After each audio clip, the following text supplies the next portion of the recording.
Les vivants et les dieux, symboles et religions, par Michel Cazenave. Aujourd'hui, le chat.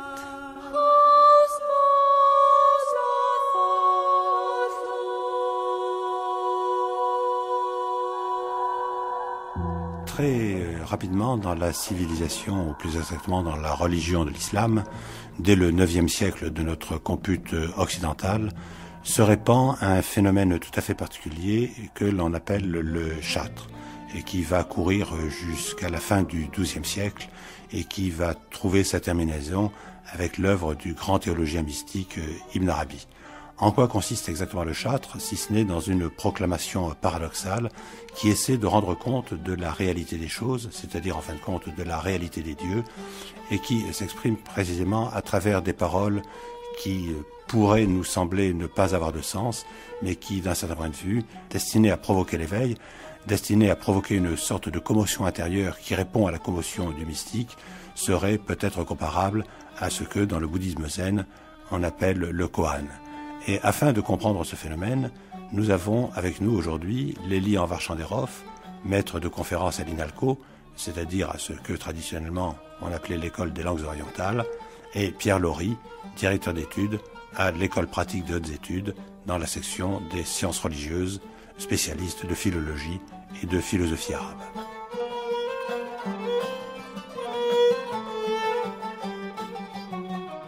Au Xe siècle de notre ère, IVe siècle de l'ère musulmane, est apparu au sein des courants mystiques en islam un phénomène assez curieux qui est celui des shatahat, qui sont des sortes d'outrances extatiques, de paroles paradoxales ou contradictoires ou inspirées, qui ont à tel point frappé les contemporains qu'on en a fait des sortes de petits recueils, que dans les traités de mystique musulmane, on consacrait un chapitre à ces locutions-là.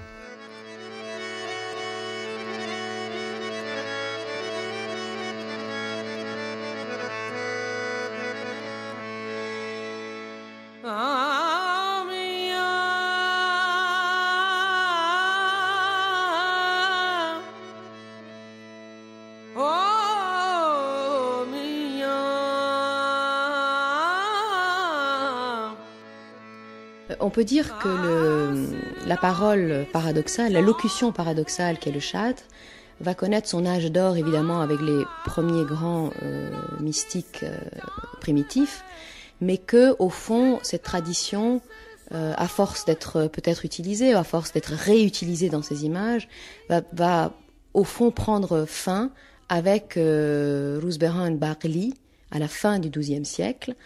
Rouzbehan Barli qui d'ailleurs proposera un commentaire de ces paroles paradoxales, et étrangement ce commentaire sera peut-être une somme de ce qui s'est passé avant et une ouverture à ce qui va se passer après, et qui aura peut-être un caractère plus littéraire que précédemment.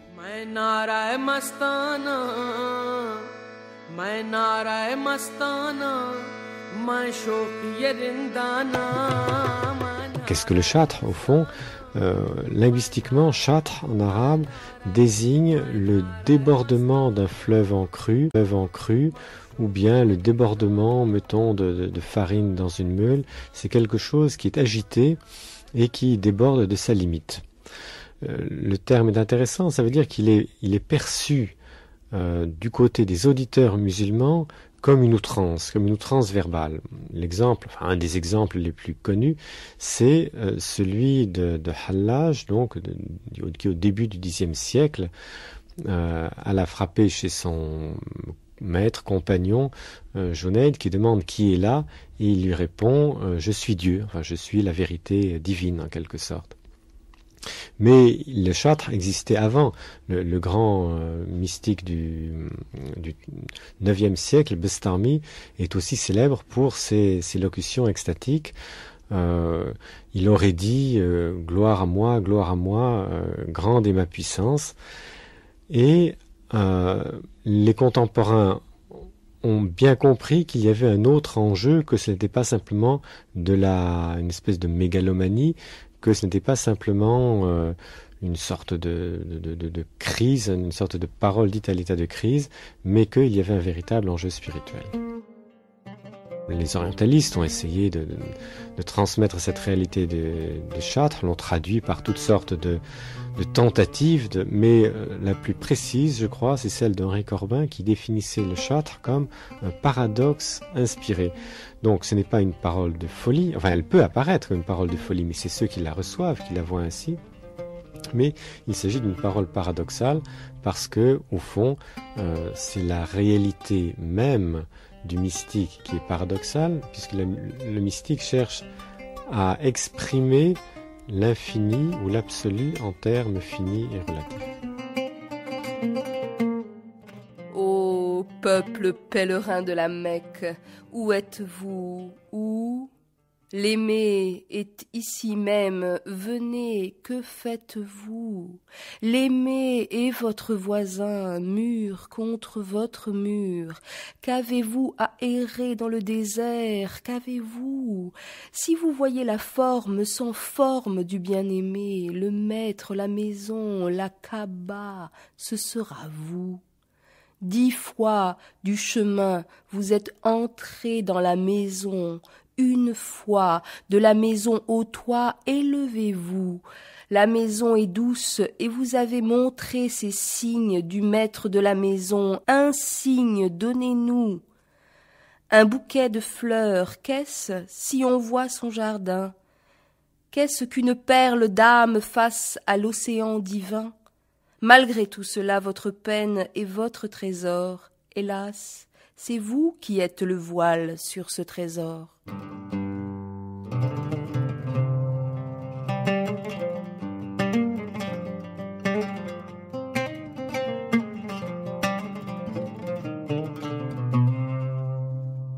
Lorsqu'on lit les textes du début de l'islam, si on veut dire, et des grandes effusions mystiques, on voit très bien comment, d'une certaine manière, on a l'impression qu'on n'est pas loin de ce qu'aujourd'hui nous appellerions finalement des états de folie. Je fais exprès de dire folie, hein. Pas des états psychiatriques, pour garder justement la folie, disons, toute son ambiguïté. Oui, je dirais qu'au fond, la notion de folie est importante parce qu'elle est liée au mot même de paradoxe. Car le paradoxe, c'est ce qui va à l'encontre de la norme. Or, le comportement qui va à l'encontre de la norme sociale, de la norme de la loi, de la norme même parfois littéraire, sera considéré comme une élocution paradoxale. Et on n'est jamais très loin de la folie quand on est dans le Chartres, parce que celui qui perçoit le Chartres de l'extérieur le perçoit comme une rupture de la norme. Et évidemment, ce thème va être un thème qui va être développé, médité, mené jusqu'à ses dernières ressources, je dirais, par les poètes, en particulier les poètes de l'amour, qui vont sublimer cette folie et en faire la source d'une parole qui va dire autre chose que ce que dit la parole normée de la société ou même de la prose, je dirais. Alors, d'une certaine manière, Léonard Vachanderov, est-ce qu'on ne retrouve pas, je dirais, une des grandes constantes de l'expérience mystique, dans quelque culture que ce soit d'ailleurs, dans la mesure où si on remonte à l'Antiquité grecque, on s'aperçoit qu'il y a effectivement une sorte de folie de la poésie, c'est-à-dire lorsqu'on est possédé par les dieux, lorsqu'on se tourne vers l'Inde, on voit très bien comment il y a une sorte là aussi de folie divine, surtout dans le courant de la Bhakti. Du côté de l'Occident, avec un certain nombre de saintes médiévales ou de mystiques médiévales, on connaît à peu près la même chose, comme si d'une certaine manière, l'expérience mystique, c'était d'abord effectivement une sorte de disparition du moi, si on peut dire, au défacement du moi, en faveur de la présence divine. Alors, il y a deux aspects dans cela. Il y a d'une part, effectivement, la disparition du soi égo, ce que j'appelle le soi égo. Ça veut dire ce qui fait que je dis moi, je, par opposition à l'existence de Dieu, par exemple. Donc, cette disparition fait qu'évidemment, un Hallodge va dire « je suis le vrai » et qu'il dira « celui qui dit autre chose que je est dans le blasphème, puisqu'il estime qu'il existe autre chose que Dieu ». Donc, en fait, il n'y a que Dieu qui puisse dire « je », et à travers moi, c'est Dieu qui dit « je ». Donc, évidemment, là, on a affaire, donc, dans un premier temps, à une dépossession de soi, une dépossession qu'on va retrouver en littérature. Et l'autre volet, donc, c'est, à partir du moment où il y a dépossession de soi, il y a aussi une possession par une autre entité. Alors, quelle est cette entité? Là, c'est un point important. Je voudrais rappeler tout de même que le grand amoureux, qui est à la fois le grand poète et le grand fou, et le modèle absolu de la littérature d'amour, c'est Majnun, dont le nom signifie possédé par les djinns, c'est-à-dire qu'il est fou. C'est pour cela qu'il est, ou à cause de cela, je ne sais pas si c'est pour cela ou à cause de cela qu'il est amoureux, et qu'il est en même temps poète. Donc il y a une sorte de relation entre l'amour, la possession par un autre, donc la folie, et la poésie. Ou dans un sens beaucoup plus large, la poésie qui sera donnée à la poésie dans la poésie mystique, à savoir en fait le verbe, tout simplement, le verbe avec un grand V, puisque dans le chat, en tout cas le chat poétique, le poète se sent investi d'une parole qui n'est plus de lui, mais qui est au fond l'expression du verbe de Dieu à travers lui.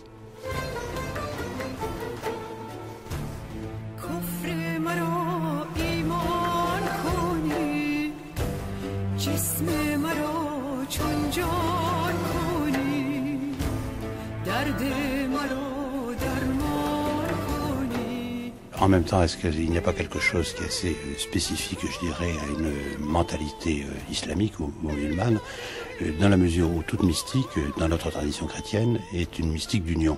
Là, on a l'impression qu'il s'agit quand même beaucoup plus de quelque chose dont l'arrière-décor, je dirais, est de l'ordre plutôt de la fusion, c'est-à-dire de l'identité entre la pointe de l'âme du mystique et la divinité. Il y a un grand nombre de shatahat qui, comme vous dites, effectivement traduisent une sorte de fusion avec le divin, comme si le moi du mystique, la capacité du sujet de dire je, brusquement, était identifié avec le moi divin. Donc de ce point de vue-là, cela traduit en effet une base religieuse qui est vraiment spécifique au soufisme. Ceci dit, il existe des centaines et des centaines de shatahat qui parlent en fait d'autre chose, du rapport de l'homme à Dieu. Mettons, Hallaj dit à ceux qui l'écoutent, si vous proclamez l'unicité de Dieu, vous êtes dualiste parce que vous proclamez quelque chose d'autre à côté de Dieu et que Dieu seul existe. Si vous ne proclamez pas l'unicité de Dieu, vous êtes des mécréants. Donc il place l'auditeur dans le paradoxe de la foi. Et il y a le chatre trace au fond une frontière entre deux types de mystiques musulmanes assez différenciés. La mystique, on ne la connaît que par la parole, que par les textes que prononcent les mystiques. Et il y a en quelque sorte deux sensibilités spirituelles dans la mystique musulmane. Pour les uns, le langage est humain, et donc l'expérience de l'absolu le fait exploser en quelque sorte. Et c'est ce que le chatre cherche à exprimer. Il y a un moment où il faut absolument casser le langage. Et la seconde grande tendance de la mystique musulmane, qui va prévaloir avec Ibn Arabi, c'est que l'homme ne peut connaître de Dieu que ce qu'il y a dans le langage. Qu'en quelque sorte, Dieu crée le monde dans le langage et que c'est par l'union moins à Dieu qu'au langage même que le mystique peut connaître Dieu. Et à ce moment-là, à partir notamment de l'époque d'Ibn Arabi, donc disons à partir du XIIIe siècle, le chatre disparaît puisque prévaut cette idée que tout est langage, le monde est langage, nous sommes langage, et donc on se résorbe à l'intérieur de l'expérience même du langage divin.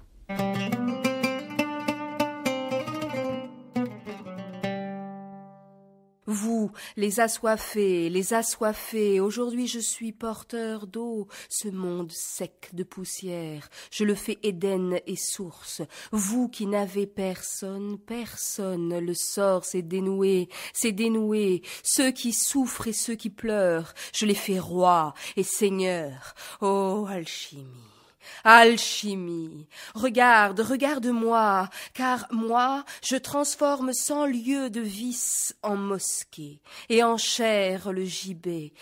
Vous, les incroyants, j'ouvre-moi votre serrure, car je suis maître absolu, je rends croyant ou incroyant. Si j'ai ouvert la bouche, c'est afin d'unir les lèvres sèches à la lèvre d'une coupe. Ô roseraie, belle roseraie, prends tes roses dans ma roseraie, dans l'instant où moi j'unirai ton basilic au nénuphar. Ô ciel, beau ciel, tu seras plus stupéfait que le narcisse enivré lorsque je transmuerai la terre en ambre et l'épine en fleur.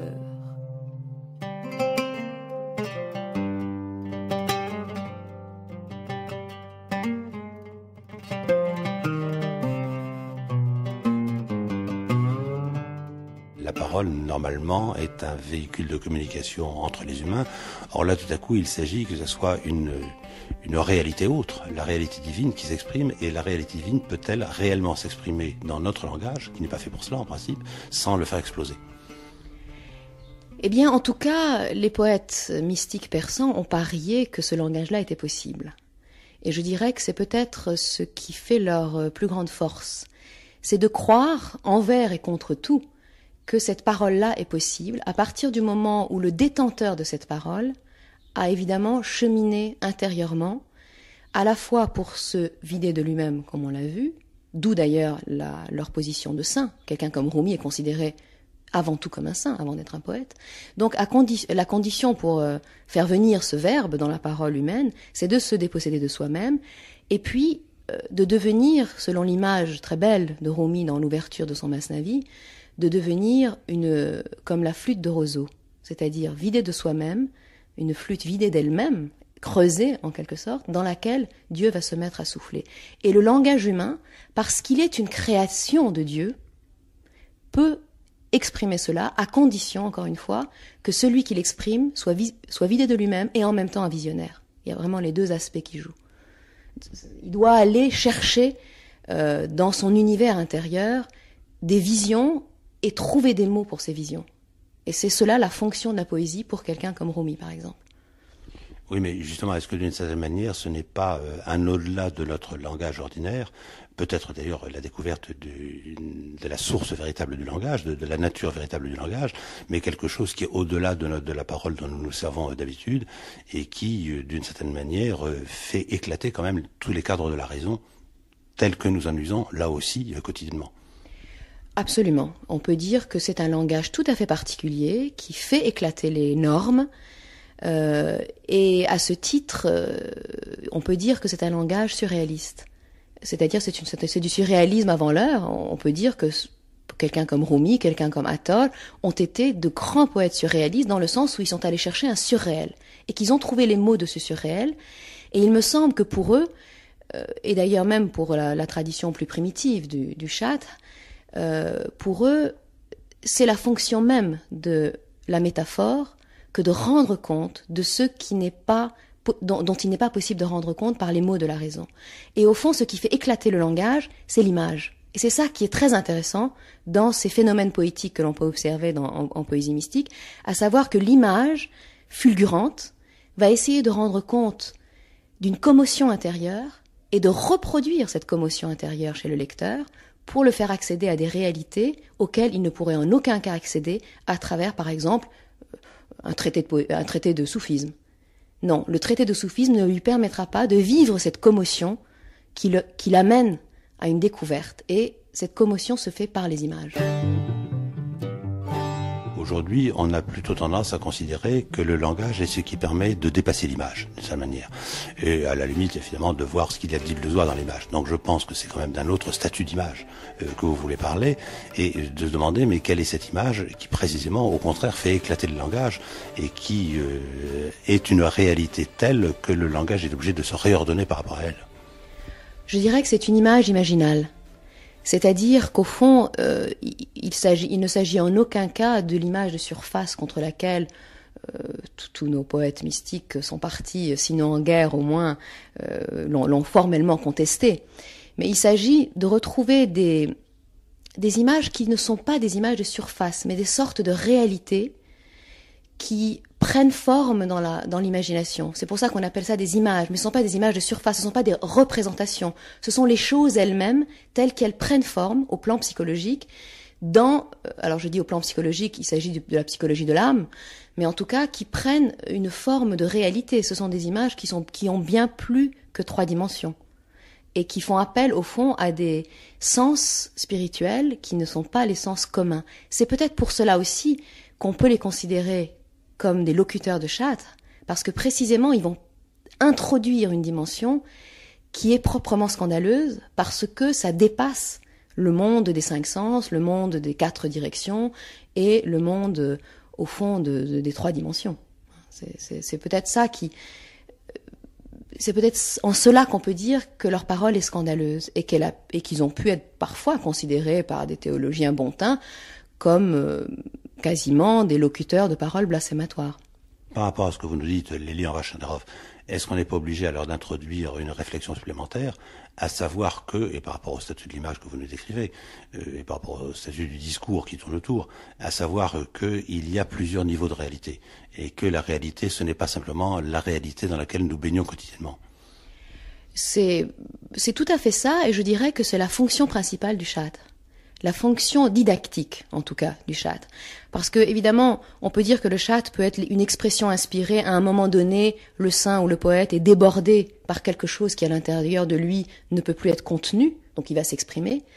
Mais je crois que ce qui est encore plus important dans le Châtre, en tout cas chez les grands locuteurs de Châtre, c'est que le Châtre a une fonction didactique, curieusement. Bien qu'étant une parole émotionnelle, le Châtre a une fonction didactique qui consiste précisément à faire voler en éclats notre illusion de la réalité et de nous faire entrer, à l'instar justement de ce que les surréalistes par exemple ont essayé de faire, de nous faire entrer dans une autre réalité, que dis-je, dans des dizaines d'autres réalités, des plans de réalité successifs qui sont évidemment propres à donner le vertige quand on entre dans cet univers. Mais alors, se pose du coup, Lilian Vachenderov, le problème, enfin classique si l'on peut dire, des rapports entre la pensée et la poésie, et je dirais d'une manière générale entre philosophie ou théologie et la poésie. Car on sait très bien que beaucoup de gens ont considéré que la poésie n'était qu'un premier stade, en quelque sorte la philosophie est venant en couronnement, d'autres disant au contraire que la philosophie se consumait dans la poésie, si l'on peut dire, à partir du moment où elle ne peut plus s'expliquer à travers ses concepts. En tout cas, dans la tradition iranienne, dans la tradition de langue persane, devrais-je dire plutôt, nous avons véritablement l'idée que la poésie est l'horizon de la philosophie. C'est-à-dire que la philosophie tente d'expliquer un certain nombre de choses relevant de la réalité. La théologie aussi tente d'expliquer un certain nombre de choses qui relèvent plus de la réalité, disons, perceptible par tout un chacun. Alors que le langage poétique arrive au moment où, brusquement, le langage philosophique, le langage théologique, le langage du traité ne peuvent plus exprimer cet inexprimable de la commotion spirituelle. J'en veux pour preuve un texte qui a été très important dans l'histoire de la poésie persane, mais aussi dans l'histoire du soufisme en général, qui est le livre des degrés de l'amour par Ahmad Ghazali, le jeune frère du grand Ghazali, dans lequel, dans ce livre, il exprime bien l'idée qu'il ne pouvait exprimer ce qu'était la réalité de l'amour qu'en termes métaphoriques, en termes poétiques et en persan, alors que l'arabe était réservé précisément au langage philosophique. Donc on voit bien que pour lui, qui a une formation philosophique, théologique, etc., la poésie, eh bien, c'est le langage qui vient après la philosophie. Et c'est le langage précisément qui fait entrer dans une réalité à laquelle la philosophie ne peut en aucun cas donner accès. Parce que, précisément, c'est par les images de la beauté, ces visions de la beauté, qu'on entre dans cette autre réalité.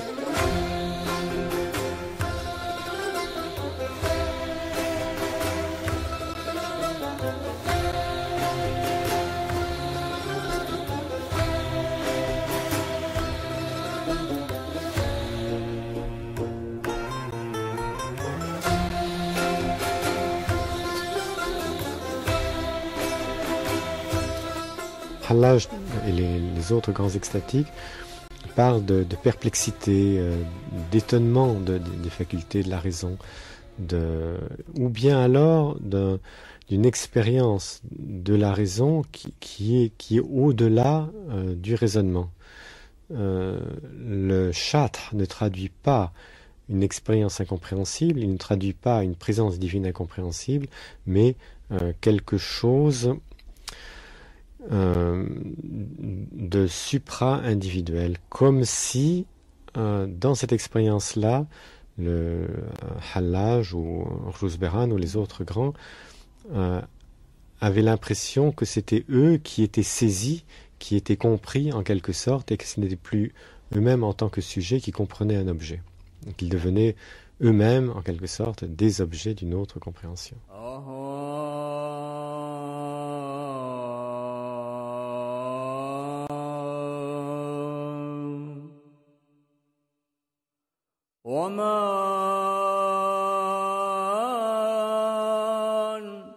Quand Hallaj disait « je suis la réalité », ça ne voulait pas dire je suis Dieu, moi Hallaj je suis Dieu, mais ce moi, lorsque je dis le mot moi, eh bien fondamentalement ce n'est plus moi qui le dis, la racine du moi est un moi supérieur, et c'est cela la réalité.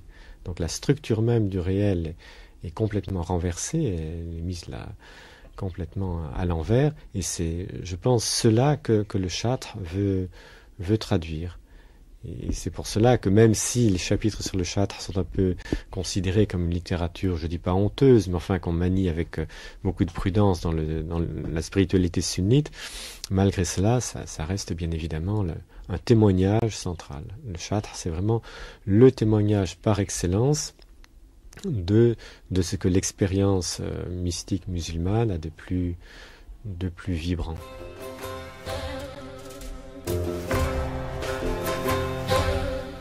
Est-ce que d'une certaine manière, ça n'a pas été l'un des grands problèmes du Chatra, c'est qu'il était dit dans un certain état d'esprit et souvent il était entendu dans un autre état d'esprit?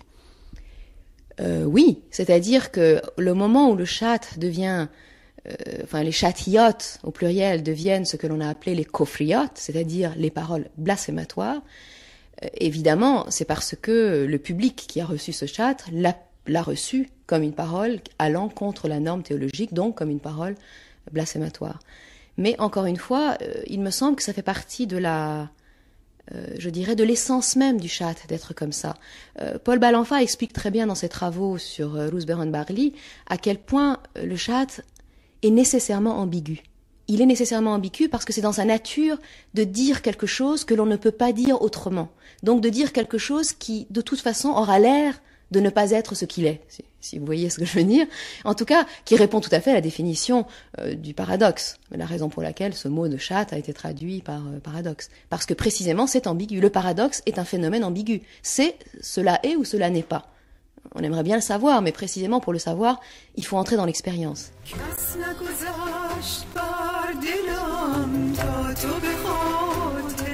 Il faut bien reconnaître que ce phénomène du Chatra est resté marginal, alors même qu'à mon sens, il est tout à fait central, puisqu'il révèle vraiment ce que l'expérience soufie a de plus essentiel. Mais il est resté marginal pour des raisons sociales évidentes, c'est que la plupart de ces locutions sont non seulement difficiles à comprendre, mais sont parfois même provocantes.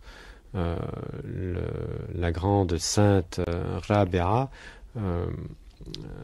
quand on lui demande s'il ne veut pas faire le pèlerinage, dit mais qu'ai-je à faire de la Kaaba, donc le sanctuaire de la Mecque, qu'ai-je à faire de la Kaaba dans laquelle Dieu n'est ni entré ni sorti. Et un autre récit raconte comment Rabia voit arriver la Kaaba et la Kaaba se met à processionner autour d'elle. Et elle dit, mais que m'importe cette pierre, c'est le Seigneur de la Kaaba qui m'importe.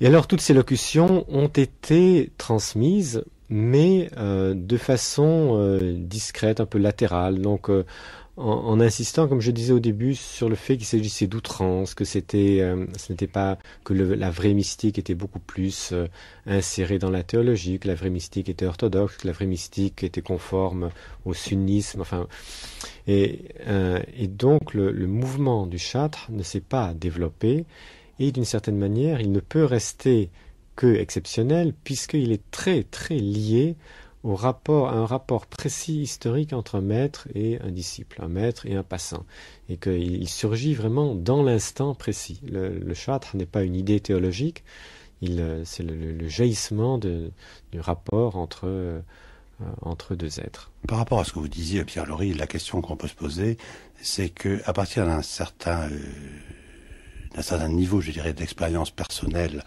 de communication, de communion, d'union, de fusion, appelons-le qu'on veut, avec le divin, est-ce que effectivement on n'en arrive pas à ce type de position?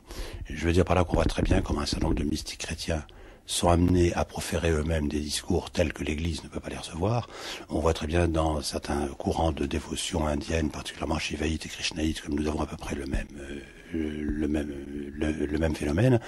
C'est-à-dire, est-ce que finalement, ce n'est pas aussi le moment où le mystique n'existe plus que dans son rapport au divin? On peut recevoir cela comme ça.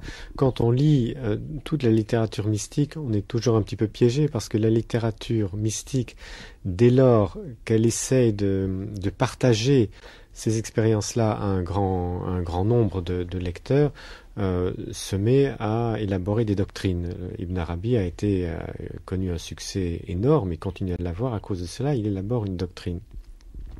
Mais à partir du moment où la mystique est regardée sous l'angle de ce qu'elle a vraiment de plus personnel, de plus irréductible, qui fait qu'on peut considérer cette expérience comme proprement mystique, bon, qu'on y croit ou qu'on n'y croit pas. Ça, ce qui se passe réellement à l'intérieur du cœur des mystiques, personne ne peut le savoir vraiment. Mais en tout cas, on arrive dans un type de ressenti où, de toute évidence, toutes les catégories conceptuelles et mentales changent et la mystique musulmane parle beaucoup d'ivresse, parle beaucoup d'extase amoureuse. Il y a une référence très nette et très fréquente à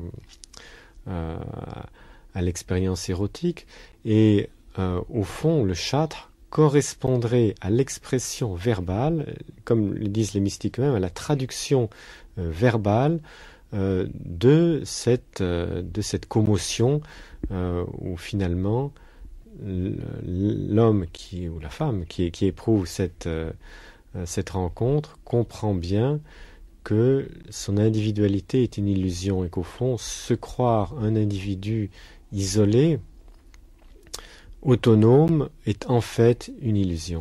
Et si tellement de Shatahat parlent se moquent en quelque sorte, ou ironisent sur le paradis, sur l'envie du paradis, c'est je pense, à cause de ça. Bestami disait le paradis est un jouet pour les enfants, une seule seconde de l'amour de Dieu vaut mieux que 100 000 paradis. Et d'autres mystiques se moquaient de ces pauvres bienheureux qui au paradis prennent leur plaisir avec leurs épouses, alors que le plus grand bonheur n'est pas là. Est-ce que d'une certaine manière il n'y a pas un problème qui se pose, qui est celui du rapport à la loi? Parce que ne fût-ce que dans la manière dont c'est exprimé. Je veux dire, lorsque nous voyons revenir tout le temps le thème de l'ivresse, on sait qu'en principe l'ivresse est quelque chose qui est quand même largement condamné. Lorsqu'on voit des développements qui sont quand même, vous l'avez signalé, franchement du côté érotique, parfois même d'un érotisme brûlant, on peut se poser la question de comment est-ce que cela est reçu et comment est-ce que ça s'inscrit dans la vision normale d'un croyant. C'est-à-dire, est-ce qu'on se trouve pas avec quelque chose qui, je dirais, prend la loi à rebrousse-poil ou au moins considère que c'est au-delà de la loi? Je crois effectivement qu'on est vraiment au cœur d'un véritable conflit. Bien sûr, les mystiques qui éventuellement ont prononcé des châtres ont essayé de nier la chose. Ils ont dit non, nous sommes des vrais croyants, nous sommes des orthodoxes. Et effectivement, Hallaj avait accompli son pèlerinage, prié, enfin il était irréprochable de ce point de vue-là. Mais il n'empêche malgré tout que l'expérience qu'il traduit en disant « je suis Dieu » bouleverse complètement l'édifice de l'islam traditionnel. Parce qu'à partir du moment où on admet qu'un être humain est Dieu, que le jeu de l'être humain est Dieu, se pose la question du rôle du prophète. Quel est le rôle du prophète? Si au fond chacun reçoit une révélation individuelle, si chacun reçoit même la présence de Dieu individuellement, et comme vous le disiez, quelle est la loi? Quelle est la loi? N'est-ce pas? Est-ce que le mystique ne devient pas la source, enfin, ou ne va-t-il pas se situer à la source même de la loi? Quelqu'un critiquait Bastami en disant mais tu parles sans arrêt de pratique et d'observance, mais on ne te voit guère pratiquer et observer la loi. Et Bastami répond la loi et la pratique dérivent de moi. Donc comme s'il se situait véritablement à un niveau ontologiquement supérieur à la loi musulmane et voire même au Coran. Alors, bon, il y a les deux faits. Donc, le fait que socialement, l'immense majorité des mystiques étaient des croyants tout à fait sincères, ils ne se pensaient pas en dehors de l'islam sunnite, mais que pratiquement, l'expérience dont ils témoignaient, elle, met en cause l'édifice théologique et juridique de l'islam. Et c'est la raison pour laquelle, au fil des siècles, ce courant-là a été tenu dans une suspicion telle que dans le soufisme récent, c'est un phénomène qui est assez rare et qui se déguise assez souvent sous le travestissement de la folie sainte. C'est-à-dire que les soufis, et notamment en Inde, dans un pays comme l'Inde où cela est assez admis culturellement, il y a des saints extatiques qui agissent comme des derviches à moitié fous, parce que ainsi, dans l'impunité, ils peuvent dire ce qu'ils ressentent vraiment. Dans les premiers temps de l'islam, nous n'étions pas encore... La force de la loi n'était pas aussi pesante qu'elle le deviendra plus tard, sous des règnes plus, je dirais, plus normatifs, pour employer un mot plutôt modéré. En tout cas, peut-être qu'il y a cet élément-là, mais peut-être qu'il y a aussi un élément d'histoire littéraire. Quand je dis histoire littéraire, ce n'est pas pour diminuer la valeur des locutions dites par exemple par un Bastami ou par un Hallaj, mais pour dire que, au fond, eux, en vivant quelque chose de l'intérieur et en l'exprimant sous cette forme qui était celle du châtre, ont créé un genre. Alors évidemment, encore une fois, quand je dis ça, c'est pas pour être iconoclaste, mais tout de même, ils ont créé un genre qui est très particulier, qui a une force poétique très intense d'ailleurs. Quand on lit les paroles de Bastami, par exemple, lorsqu'il dit, je sais pas, j'étais dans le désert et l'amour avait plu, ce sont des choses très, très impressionnantes. Eh bien, ou Hallaj, tout simplement, lorsqu'il dit je suis Dieu ou je suis le vrai, il fait quelque chose de très nouveau, au fond, sur le plan littéraire. Et puis, après eux, il y aura d'autres locuteurs de châtre, mais petit à petit, les choses vont se cristalliser précisément en devenant un petit peu une routine, entre guillemets, littéraire. Et lorsque quelque chose devient une routine littéraire, évidemment, surtout pour une parole qui est censée être extatique et inspirée, et évidemment dans une commotion émotionnelle, etc., eh bien, ça va perdre de sa force, forcément. Et comme on va beaucoup les imiter, même, je dirais, ils vont avoir des imitateurs qui n'auront peut-être pas vécu la même intensité spirituelle qu'eux, eh bien le genre, petit à petit, va perdre en force et surtout va devenir suspect. On va avoir des réflexions sur le fait que, bon, Hallaj ou les autres, oui, leur châtre avait de la valeur et signifiait évidemment un état d'union avec Dieu. Mais après cela, ça va devenir de l'imitation, donc ça va devenir une sorte d'ivresse primaire de débutant. Et c'est probablement une des raisons pour lesquelles Druz Behran Barli a senti le besoin d'écrire son commentaire sur les paradoxes des soufis, précisément pour montrer la différence, pour dire il y a eu ces grands locuteurs de châtre qui, eux, avaient quelque chose à dire, qui ont créé un genre, mais qui ne peut plus perdurer sous sa forme primitive, parce que, précisément, ça relève plus que d'une esthétisation. Et quand ça relève plus que d'une esthétisation, ça perd en force émotionnelle. Et c'est peut-être pour cela que les poètes persans vont reprendre ce thème à leur compte, mais en réinvestissant l'esthétique du châtre à l'intérieur des structures et des images de la poésie persane.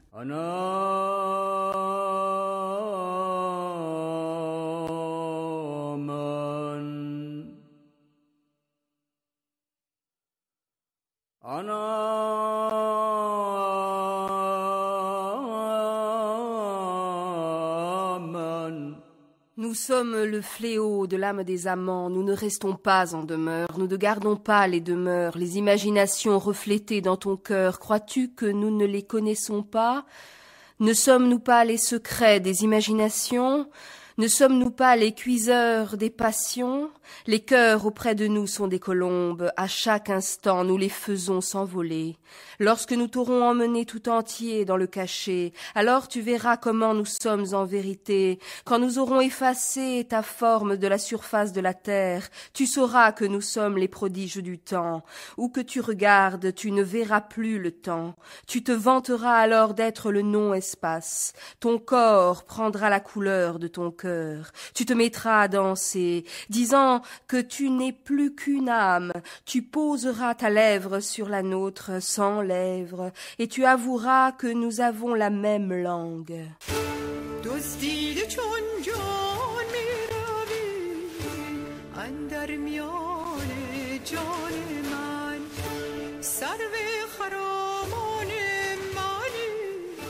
Parce que l'exemple le plus frappant est celui de Rumi, on pourrait parler de Rumi.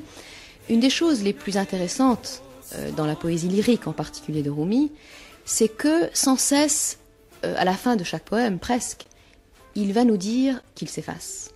Il va nous dire « ce n'est pas moi qui parle ». J'en veux pour preuve que son pseudonyme était Khamouch. Khamouch signifie celui qui est silencieux et celui qui est éteint, les deux. Et il dira sans cesse, dans ses poèmes, ce n'est pas moi qui parle. La tradition hagiographique nous dit d'ailleurs qu'il n'a jamais composé de poésie. Il entrait en état d'extase, et dans ces états d'extase, il composait de la poésie de manière tout à fait spontanée. Je pense que la tradition hagiographique est assez proche de la réalité quand on voit même les faiblesses, je dirais, strictement stylistiques de cette poésie. En tout cas, voilà, c'est une poésie extatique, et on sait à quel point l'extase est liée à la question du châtre, c'est-à-dire qu'il n'y a pas de châtre sans ce déplacement émotionnel qu'est l'extase. Donc, il disait ses poèmes en état d'extase, il disait que ce n'était pas lui qui parlait, donc il était dépossédé de lui-même.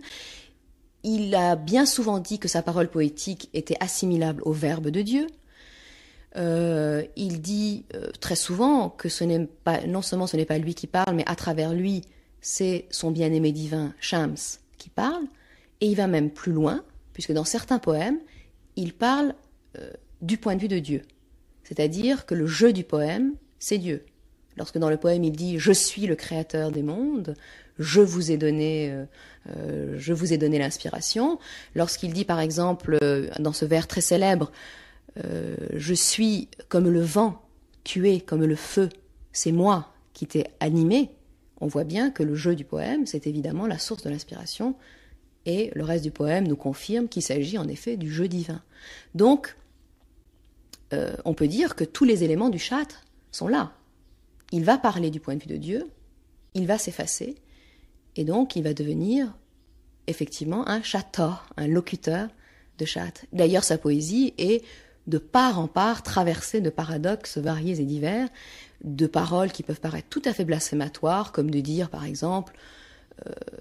pourquoi est-ce que, dans ce poème très célèbre où il dit « Ô peuple parti à la Mecque, où êtes-vous? Venez, le bien-aimé est ici ». Ça, c'est considéré comme une parole tout à fait blasphématoire. C'est dire aux gens « Ce n'est pas la peine d'aller à la Mecque, puisque Shams, le bien-aimé divin, est là, le maître spirituel est là, c'est autour de lui qu'il faut tourner ». Et encore un autre élément du châtre dans l'œuvre et la vie de Rumi, c'est précisément le Samar, qui semble être, en tout cas qui est à mes yeux, une des manifestations du châtre, c'est-à-dire que c'est un débordement, pour le coup, de l'audition qui mène à la danse. C'est-à-dire que Rumi, de même qu'il disait des poèmes sous l'effet de l'extase, se mettait à danser. Mais sa danse n'était pas une danse ritualisée comme celle des derviches tourneurs d'aujourd'hui. C'était une danse parfaitement spontanée qui venait précisément d'un débordement intérieur, de quelque chose qui se passait en lui et qui le dépassait, d'un accès à une réalité qui faisait qu'il se mettait à tourner. Et dans cette danse, d'une certaine façon, il représentait la course des planètes, du cosmos dans son ensemble. Ce n'est pas pour rien que la tradition hagiographique, à nouveau, nous rapporte que donc celui qui a transformé la vie de Rumi, son maître et son bien-aimé qui fut Shams, l'a initié au Samar, l'a initié à l'audition mystique et à la danse mystique, parce qu'il voulait et ça c'est Shams lui-même qui nous le dit, il voulait le faire accéder à une réalité supérieure. Et l'accès à la réalité supérieure amène nécessairement un débordement, comme si l'être humain, le corps humain, l'oreille humaine n'était pas capable de contenir cette réalité-là.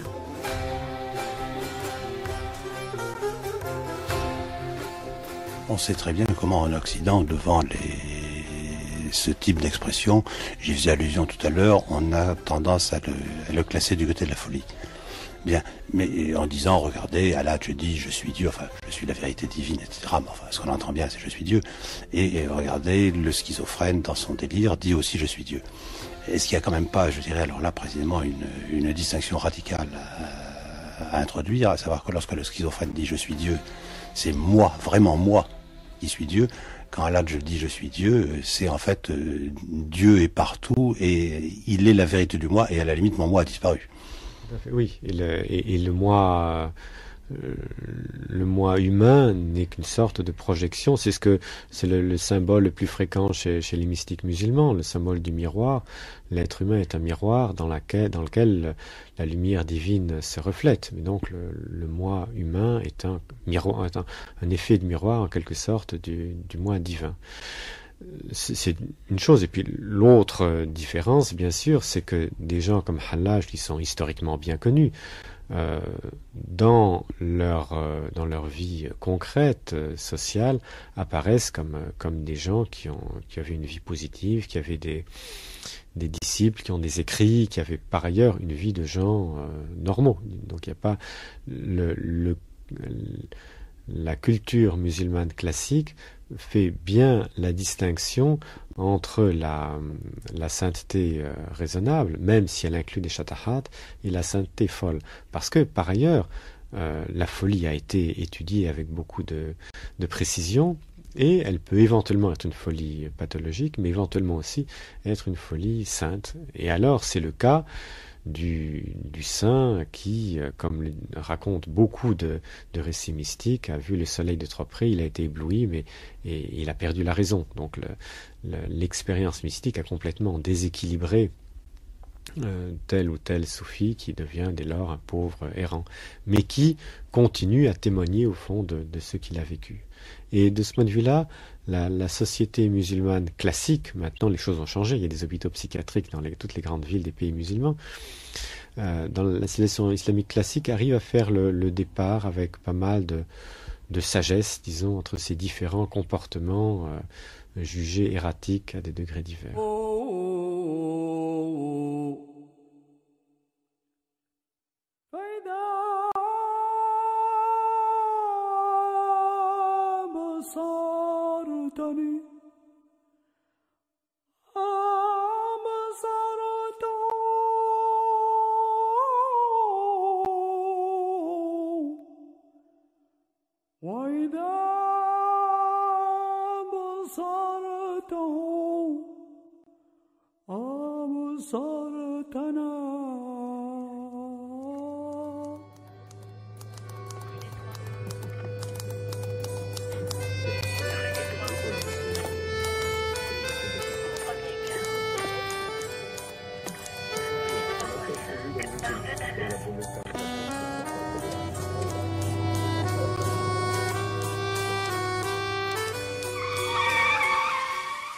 Livre. Puisque nous parlions de cette folie mystique, je voudrais attirer l'attention sur le petit ouvrage extrêmement dense par ailleurs, extrêmement enseignant, de Joseph Pieper, de la Divine Folie, aux éditions Ad-Solem.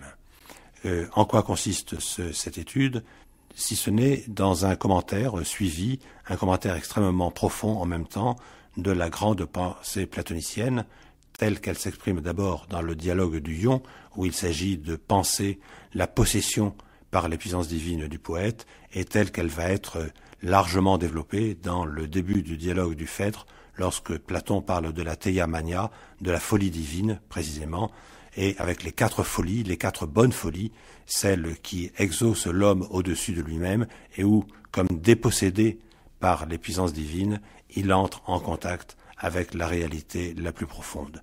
Et ce qu'essaie de montrer Joseph Pieper, c'est que cette pensée platonicienne, cette pensée de la folie divine, d'une certaine manière, elle est toujours présente, à condition que l'on veuille bien cela remémorer, et qu'elle culmine, en suivant d'ailleurs la leçon même du Phèdre, elle culmine dans la plus grande des folies, qui est la folie érotique, érotique étant pris bien entendu au sens grec ancien, la folie qui est suscitée par la déesse Aphrodite, la folie qui nous met sous la puissance d'Éros, c'est-à-dire en fin de compte la folie de l'amour. Les premières inclinations d'une jeunesse qui n'a pas été corrompue prennent toujours un tour spirituel. La nature semble vouloir qu'un sexe voie dans l'autre l'image sensible du bon et du beau. Ainsi, la vue de cette jeune fille et mon amour pour elle avait fait lever pour moi un monde nouveau de beauté et de perfection. Goethe, Poésie et vérité. Dans un autre ordre d'idées, mais d'une certaine façon nous sommes toujours dans les parages de la folie, je voudrais signaler l'ouvrage de Jean-Marc Vivenza, Le Martinisme, l'enseignement secret des maîtres, aux éditions du Mercure dauphinois. De quoi nous parle là Jean-Marc Vivenza? C'est autour et à partir de l'ésotérisme dont on sait qu'il a fleuri dans le siècle des Lumières, le siècle des Lumières qui d'une certaine façon se couronne dans l'illuminisme, c'est donc cet ésotérisme qui s'est cristallisé autour de la figure tellement énigmatique de quelqu'un comme Martinez de Pasquali et surtout de son disciple Louis-Claude de Saint-Martin, celui qui s'est fait appeler lui-même le philosophe inconnu. Et en même temps, nous avons une troisième figure tutélaire qui est Jean-Baptiste Villermoz.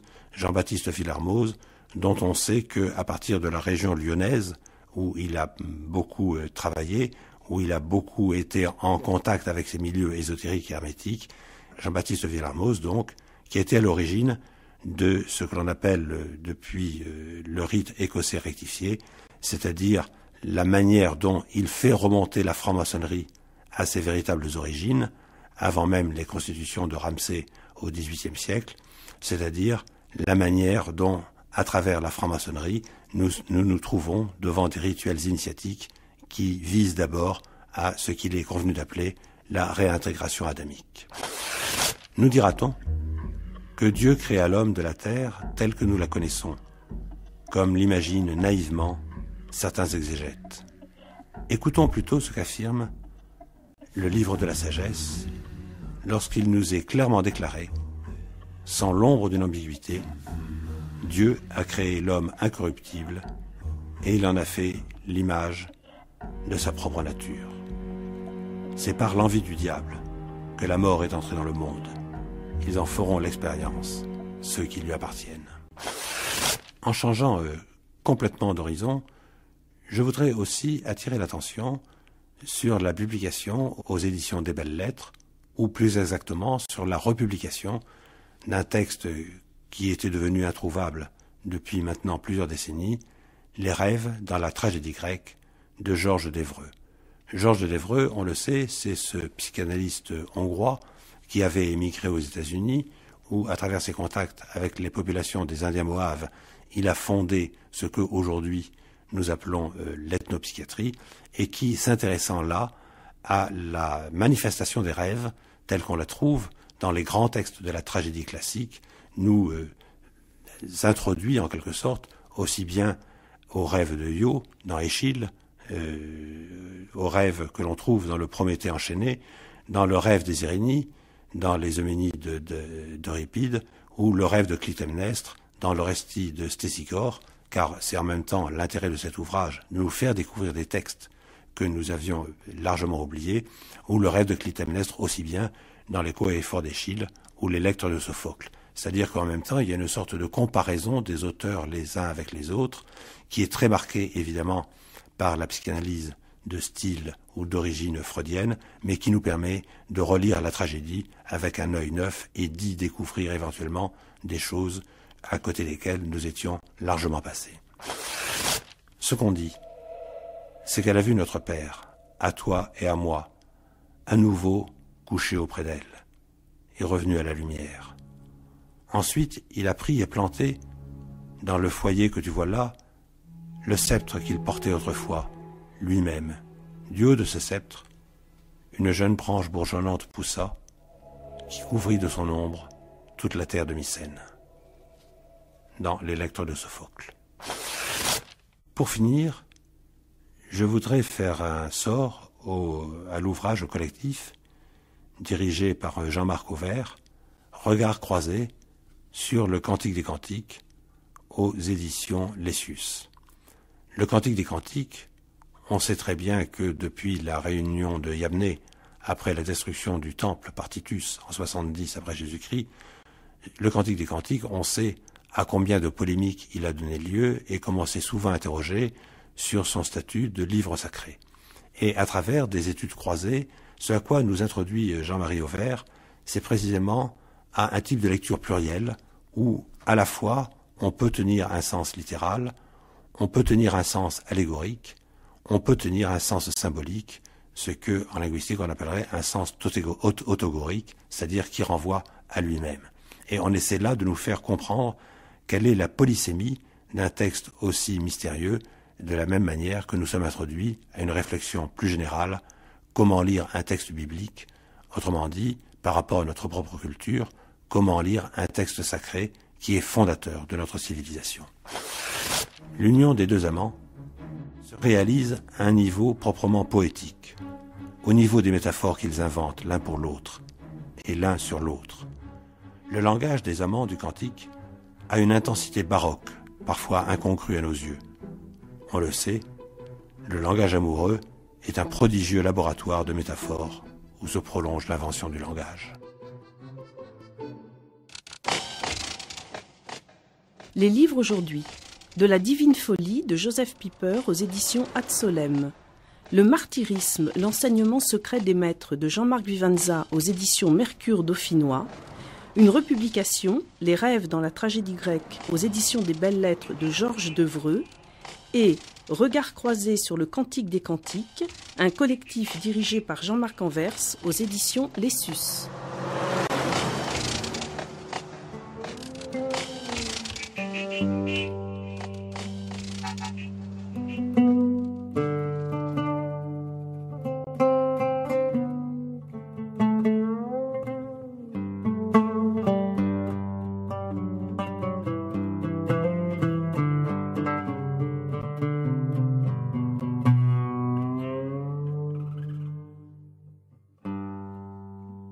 C'était Les Vivants et les Dieux, une émission proposée par Michel Cazenave, avec aujourd'hui la participation de Lélie Anvar-Chanderoff et de Pierre Laurie.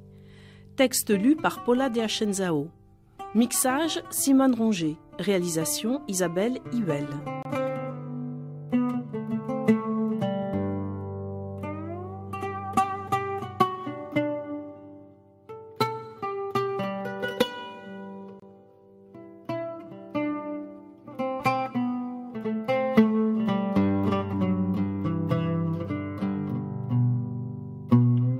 Et nous retrouvons dans quelques instants Hélène Azera.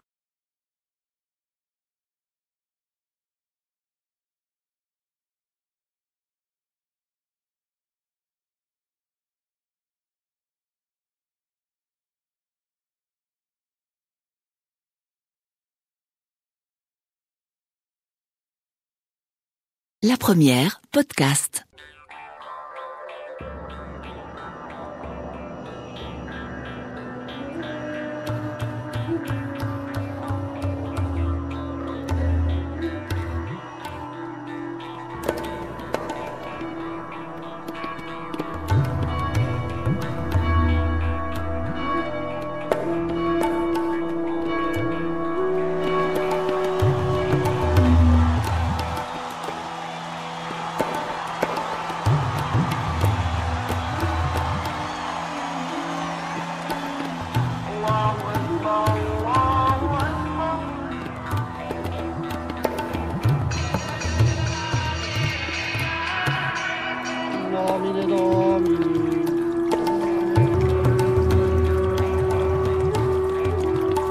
Et Dieu dans tout ça, le magazine des philosophies et des religions.